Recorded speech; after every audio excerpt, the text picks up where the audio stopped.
Government agents shut down Iran's largest Persian-language Pentecostal church Monday, just 1 week after one of its pastors was arrested and hauled away midway through a worship service. The closing of Central Assemblies of God Church in Tehran is the latest case of the Islamic Republic's leadership cracking down on Christians ahead of the June 14 presidential election to replace President Mahmoud Ahmadinejad. Leaders appear especially wary of groups deemed dangerous to their power base, including growing Christian churches, according to Iranian Christians and rights groups who spoke to BosNewsLife, a news agency that specializes in the plight of Christians in Middle Eastern nations. These incidents appear to be an attempt to stop worship services from being conducted in Farsi, the language of the majority of Iranians. George Wood, General Superintendent of the AOG in the U.S., told the service. Services are allowed in Armenian, a minority language that most Iranians do not speak or even understand. On May 21, authorities grabbed Pastor Robert Asarian while services were underway. They have not told parishioners where he is being held. Before going to the church, authorities raided Pastor Asarian's home, where they confiscated a computer and several books, Wood said.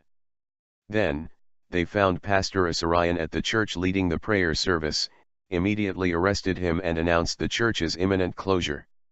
Christian groups fear a further erosion of what little tolerance of religious diversity has existed in Iran. Some estimates place the number of Iranian Christians, many of them converts from Islam, at about 100,000, in a nation of 75 million. Concerned Americans have been following the plight of Pastor Saeed Abedini for several months.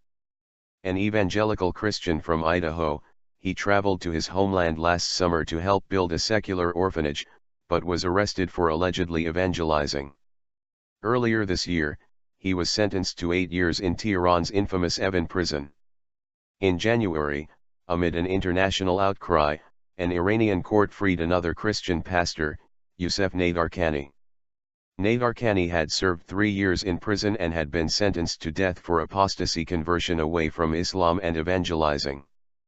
But a court downgraded the sentence and he was released.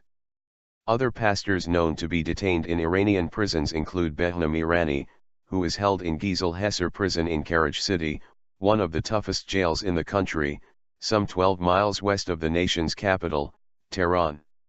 He has been sentenced to 5 years in prison for his Christian activity. Jason Demers, of advocacy group Present Truth Ministries, told BosNewsLife. Iranian Christians fear a court verdict directing prosecutors to pursue the death penalty against Irani for apostasy, said Firouz Kanjani, a council member of the Church of Iran movement to which the pastor belongs. He urged Christians around the world to sign a petition asking the White House to take immediate steps to put pressure on the Iranian government to secure the release of Irani. Most of the focus of the American church, regarding persecution, has been Abedini, he said. I'm very thankful that so much attention has been given to him, but there are also others in prison serving a sentence for their Christian faith.